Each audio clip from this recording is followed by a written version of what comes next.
చూడండి, మనకు ఒక ప్రోగ్రామ్ వస్తుంది టీవీలో, బిగ్ లాస్, అదే బిగ్ బాస్ అమ్మా. దాని ముందు కూర్చుంటారు కదా కొన్ని గంటలు. ఏం తెలుస్తుంది మీకు? ఏం తెలుస్తుంది బిగ్ బాస్ అంటే? బిగ్ బాస్ అంటే ఏం లేదు, మన వీధుల్లో ఆడవాళ్ళు పంపు దగ్గర కొట్టుకుంటారే, దానికి మోడర్న్ వర్షన్ అనమాట. అంతే. అవునంటారా కాదంటారా? అంతే. వాళ్ళు ఒక ఇంట్లో ఎలా ఉంటే మీకెందుకు?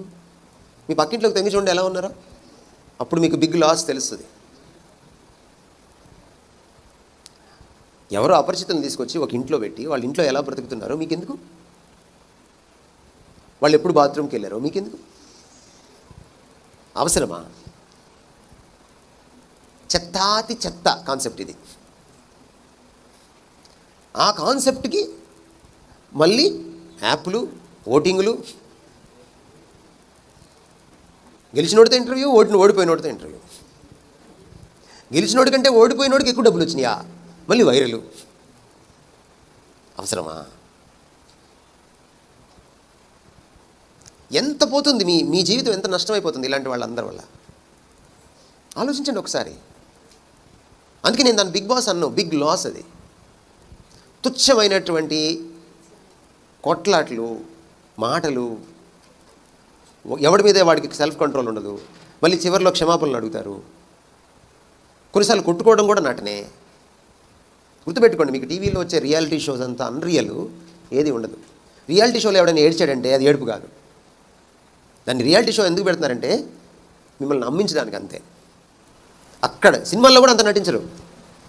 నేను నటించరు. రియాలిటీ షోలో నటించినంత సినిమాల్లో కూడా నటించరు. గుర్తుపెట్టుకోండి. ఎవడో డ్యాన్స్ చేస్తా పైనుంచి కింద పడిపోతాడు, వీళ్ళందరూ లేచి నిలబడతారు. అదంతా ముందే ప్లాను. ఎవరికైనా దెబ్బలు తిన్నాయా? ఎవడైనా హాస్పిటలైజ్ అయ్యాడా? అప్పుడు సో వీటికి టైం ఇవ్వడం మానేసి మీరేం చేయాలి? మీరు మీ క్లాక్లో కొంత సమయాన్ని ప్రతిరోజు మీకు కేటాయించుకోవాలి. మిమ్మల్ని మీరు ఎప్పుడు తెలుసుకుంటారు టైం ఇవ్వకపోతే? ఏది లేకపోతే దీనికి ఇస్తారు మీరు టైం. దీంతో సమస్య ఏంటి? ఎక్కడో ఉంటాడు ఒక తలమాసినోడు, వాడు వస్తాడు చాటింగ్లోకి, గంట గోవిందా. అవునా?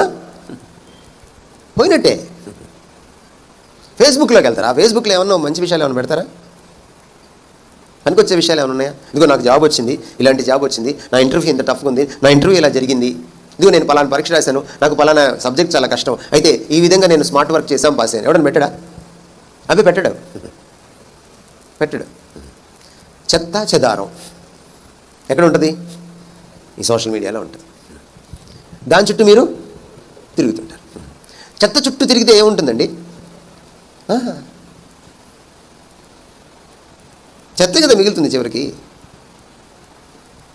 కాబట్టి మీ సమయంలో, అమూల్యమైన సమయంలో మీరు ఫస్ట్ ఎవరికి ఇవ్వాలంటే దేవుడికి ఇవ్వాలి. నెక్స్ట్ మీరేం చేయాలి? మీకు మీరు టైం ఇచ్చుకోవాలి. అవసరమా? చెత్తాతి చెత్త కాన్సెప్ట్ ఇది. ఆ కాన్సెప్ట్కి మళ్ళీ యాప్లు, ఓటింగులు, గెలిచినోడితో ఇంటర్వ్యూ, ఓడిపోయినోడితో ఇంటర్వ్యూ. గెలిచినోడి కంటే ఓడిపోయినోడికి ఎక్కువ డబ్బులు వచ్చినాయా? మళ్ళీ వైరలు. అవసరమా? ఎంత పోతుంది మీ జీవితం, ఎంత నష్టమైపోతుంది ఇలాంటి వాళ్ళందరి వల్ల. ఆలోచించండి ఒకసారి. అందుకే నేను దాన్ని బిగ్ బాస్ అన్నాను. బిగ్ లాస్ అది. తుచ్చమైనటువంటి కొట్లాట్లు, మాటలు, ఎవడి మీదే వాడికి సెల్ఫ్ కంట్రోల్ ఉండదు. మళ్ళీ చివరిలో క్షమాపణలు అడుగుతారు. కొన్నిసార్లు కొట్టుకోవడం కూడా నాటనే. గుర్తుపెట్టుకోండి, మీకు టీవీలో వచ్చే రియాలిటీ షోస్ అంతా అన్రియల్, ఏది ఉండదు. రియాలిటీ షోలో ఎవడైనా ఏడ్చాడంటే అది